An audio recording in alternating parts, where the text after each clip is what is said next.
I remember 12, 14 years ago, I was in a training with consultants, and after the course, one of them came to me and told me, Luc, this is really what I want to do. Help people to think more creatively, etc. I said, fine, this is my role to encourage people to do the same kind of job I'm doing. And I told her, it was a woman, I told her, go somewhere, try, and I will sit in the back and you'll have feedback afterwards. That's what I did. I went to the place and she has her presentation. It was not good at all. I was a bit in a difficult position because I asked to myself, what happened? She had energy, she wanted to, and it was good, not good. And suddenly I understood. She was not good because she tried to do what I did. She tried to imitate the way I do this job. Not a good way. If you want to become a good accountant, for example, you have to imitate another good accountant, definitely. In this job, no. You have to share the passion. You have to share the energy, but you have to be yourself. And I had a good idea. I asked her, tell me, what is your passion? And she answered, architecture. Fine. And then I told her, I'm going to come back. I'm going to listen to you a second time.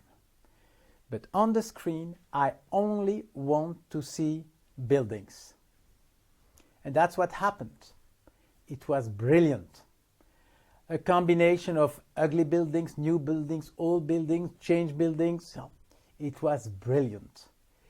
And to me, it's another important souvenir. It means creativity is not about knowledge, like accountants of computer science. You have to learn from somebody. No, absolutely not. There are some concepts, and we cover most of them during the 6 lectures. It's much more about passion.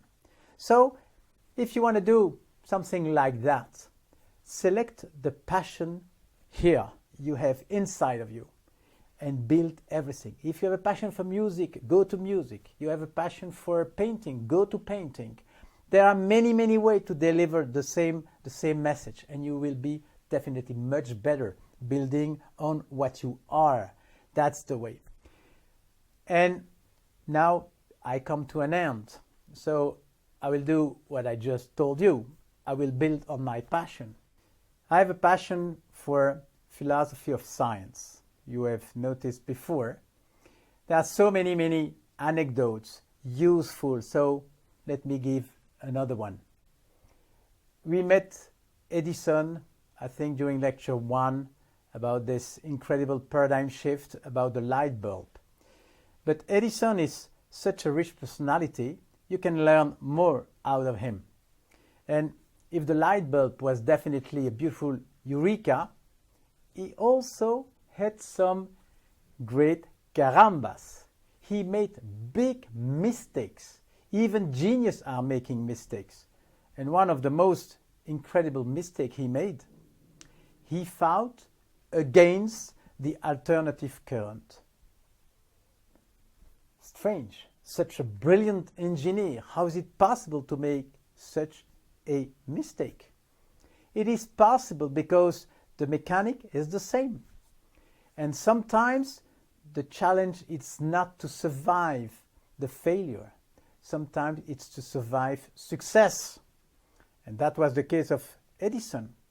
He had so many successes at the beginning of his life. He patented a lot of telegraph and things like that. All of them in direct current. So at the end of the 19th century, when this idea of alternative current slowly came, he fought against. And at that time, they wanted to organize the electricity throughout New York City. And his competitor at that time was Westinghouse, who used alternative current. It was a big war and a big mistake. So at the same time, you had great eurekas and great carambas. But more than that, he was a man with convictions, with beliefs. And two of them are, to me, really the most important one. If you want to be good on this topic, creativity, etc., you need, one, never stop thinking. Second, enjoy. Enjoy thinking. The real joy of thinking together. And those are my beliefs too. Maybe just to leave you a last anecdote about Edison that covers both aspects, non-stop and enjoy thinking. He lived, I think, until 84 years old. And at the end of his life, he delivered speeches. He was a star, a superstar, a keynote speaker, invited everywhere. And one of those evenings, there was a question time. And after his talk about his life, one woman raised her hand and asked Monsieur Edison, 1,000 inventions. It's incredible. I have two questions for you, she said. First question, which is your very first invention? And Edison said, oh la la, that is a long time ago. Long time ago. Now I remember. I was in a village and the neighbors had a nice daughter. So I wanted to go out with this daughter. And in order to organize that, I fixed something in the oil lamp of the father. I did something and suddenly the light was brighter, less smoke, and the father was so happy I had the permission to go out with the daughter.